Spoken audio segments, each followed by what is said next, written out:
Hi guys, welcome to another episode of Clangin and Bangin with Mikey, episode 150. And yesterday, I seen a couple guys from my gym.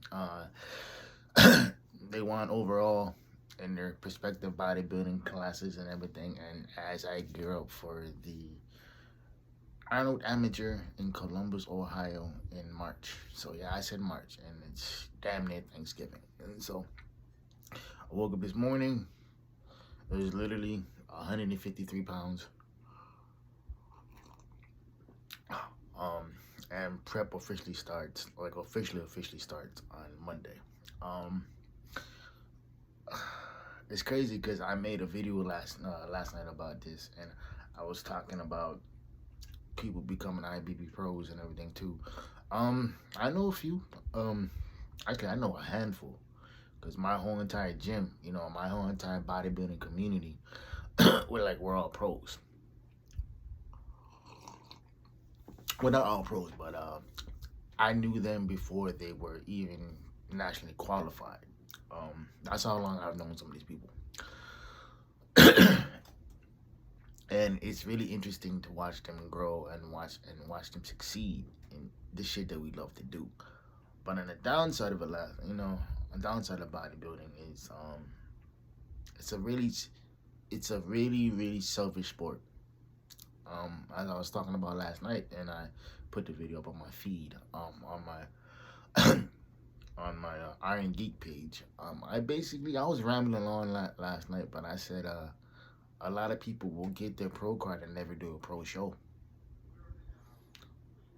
and people don't understand how common that is. And me and my coach was talking about it last night. We're like, yeah, it's a at before you actually had to they would have to do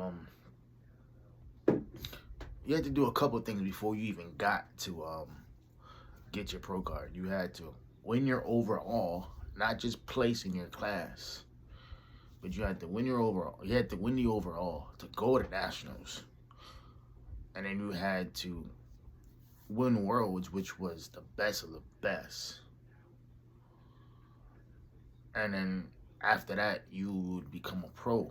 But they did it that way because everybody who won worlds at that particular time was a threat. You're talking about the best of the best. You know, genetic anomalies, genetic freaks, whatever it is. Like you're talking about guys who in the next 3, 4, 5 years could possibly win multiple Mr. Olympias.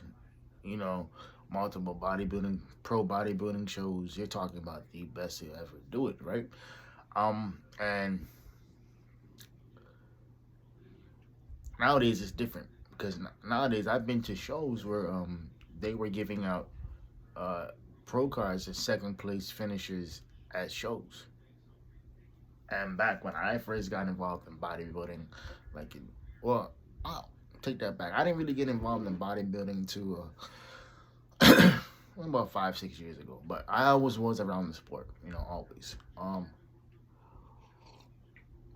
But it wasn't until me exiting high school going to college. That's almost 20 years ago. Shit, yeah. Yeah, it was about almost 20 years ago, 2006. I remember I was so enamored with bodybuilding that I would watch Pumping Iron, to get motivated. And I fell in love with the physiques. I knew nothing about what they did versus protocol wise or anything of that nature because I didn't know. Um, all I knew is that I saw these larger than life human beings, and that's what I wanted to do. And it stems from a lot of shit, like a lot of a traumatic childhood, verbally abused, physically not that much, but verbally was basically told I was never gonna be anything, you know, and it was a lot of shit. I remember my dad telling me once, and that really fucked me up. He said, "You're worth more dead than alive." And I looked at him. I was like, "Wait, what?" And less than a year later, he died of cancer. And I'll never forget where I was standing, what I was doing when he said that to me. And I hated that man for that. You know, cause that showed me how little he thought of me. That showed me how little he cared about me. You know, and it's funny because I say on the track on my life album, which is on iTunes and Spotify and everything else, by the way. It's on all streaming platforms. I said I thought we had time to work on his father-son relationship, but I guess life had other plans. What I was saying was that even though you said what you said, and even though niggas from the grave can't talk, it kind of showed me like where I was at mentally. Like here I am trying to fix a situation or trying to understand the situation when there's no point of understanding it. And that was really the turning point that fed into what you see now. And the person you see now is, I still have what I call the little 8-year-old boy in me. You know, the one who's still looking for love and still looking for everything else to quote unquote complete him. Um, I still have that kid in me. That kid's never gonna go away. And I think at the end of the day, it's just unfortunate because you end up trying to repair a situation that's beyond broken and that's not worth fixing. And that's where bodybuilding came into play. Believe it or not, I'm a very visual guy. Yeah, you ask anybody who knows me, they're like, yeah, Mikey's visual.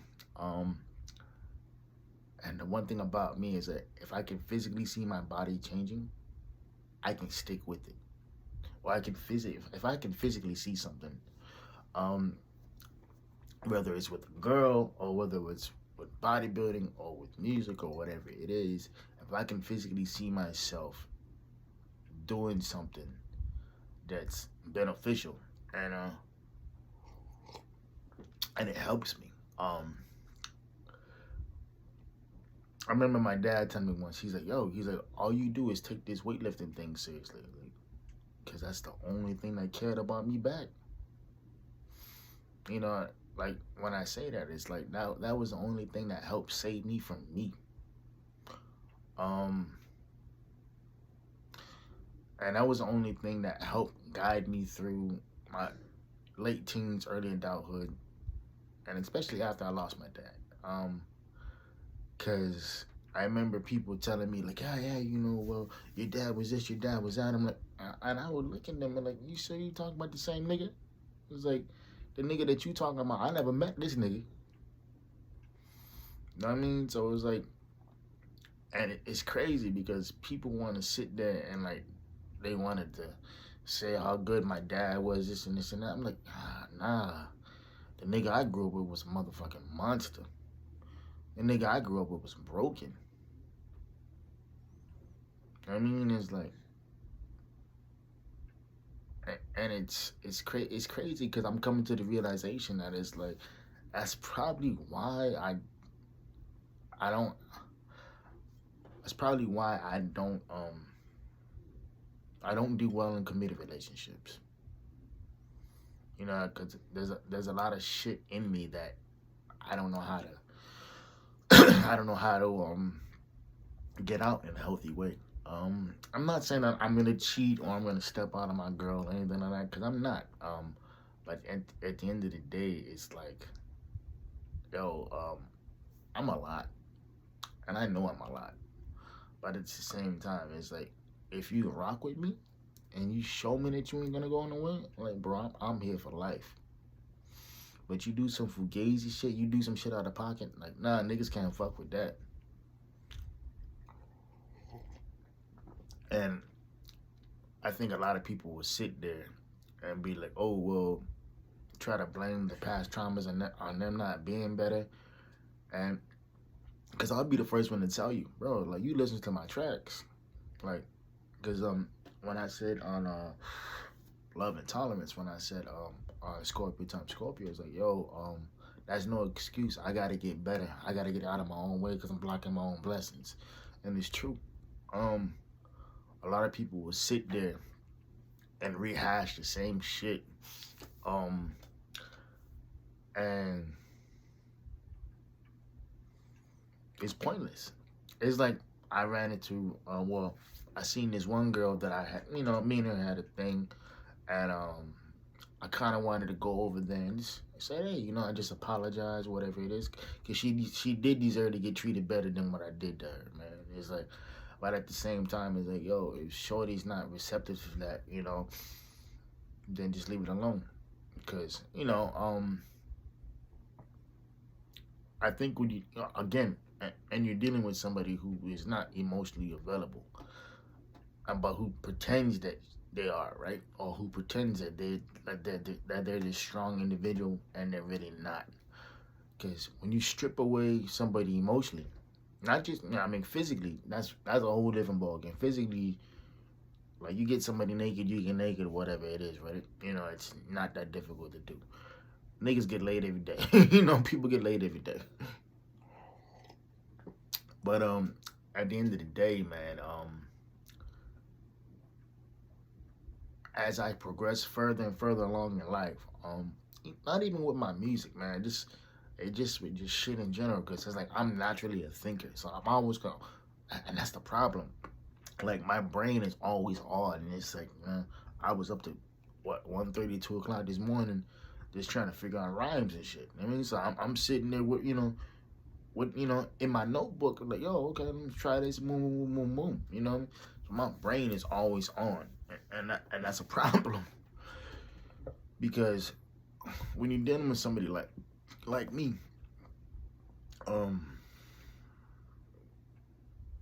I don't know how to turn it off, and sometimes I over communicate, and I don't express what I'm feeling in that moment. But I gotta do a better job of that, because people deserve better, right? And yeah, man. But yeah, I got a little bit off topic, but yeah, last night, man, that bodybuilding show, it was, the people who won, for the most part, should have won. There was a few questionable shit, that few questionable placings that, a couple guys I know got second, and the guy who got first, like, I know what you was looking at, Chief B, but no. And but yeah, man, I think it's imperative to understand that everything everything that people go through in terms of just bodybuilding in general, like I said, it's a selfish sport, and you have to be wary of that. You have to understand that, and there's gonna be days where you don't want to talk to people, or there's gonna be days where you're dealing with certain issues and individuals, and you're like, fuck, bro, come on, my nigga, let's go get it together, right?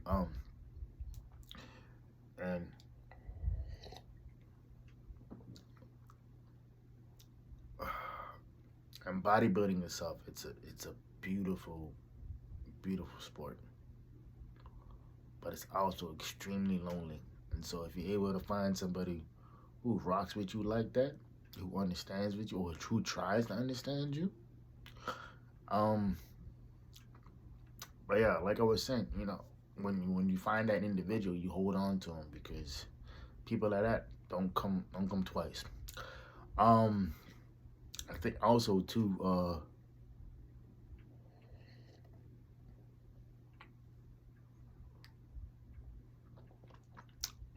What was I gonna say? Oh yeah, a lot of people get their pro cards and never do a pro show.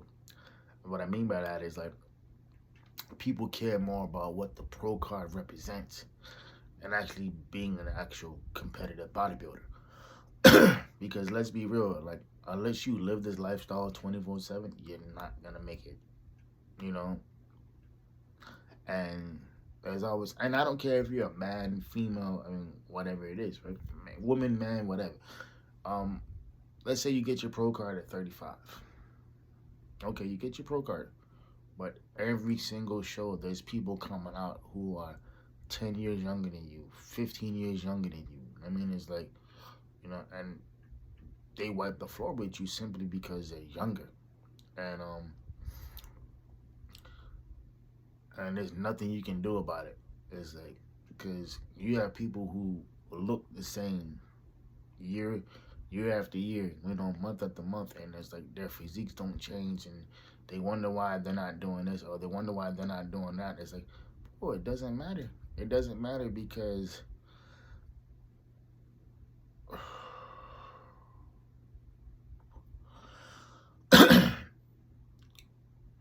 everybody wants to win, but few people do that. And there are some genetic freaks out there who just, you're not gonna beat them. And it doesn't matter. But Father Time always wins, man. Father Time doesn't matter because he always collects, and there's nothing you can do about that. So, enjoy the ride, enjoy the experience. Being a competitive bodybuilder, whether you're amateur or pro, like I tell people all the time, just enjoy the show, enjoy the process. Like, don't get so caught up in it where you have to my saying is 4 walls on the roof. Mm, mm, mm, mm, mm. There you go. And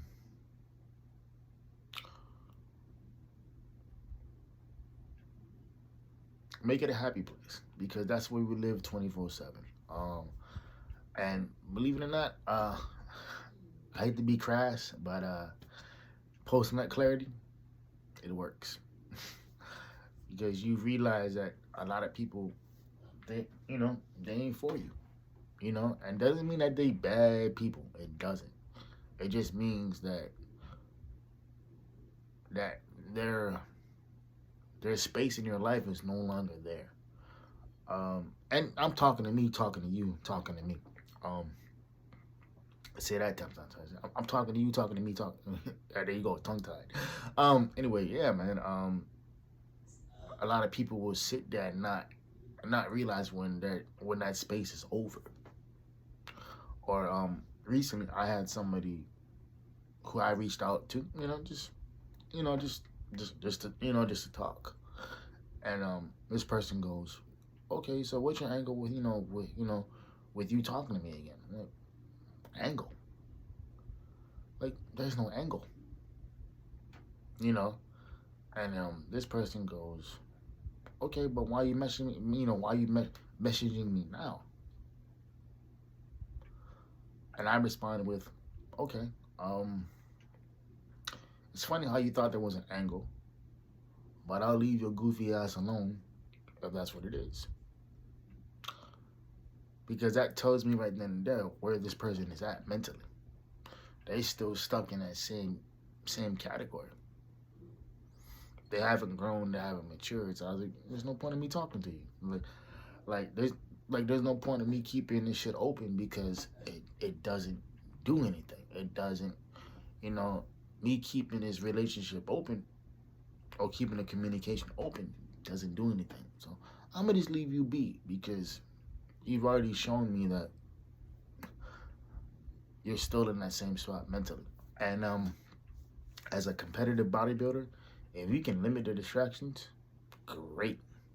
Because you don't need to have anybody in your corner or be reminded of people.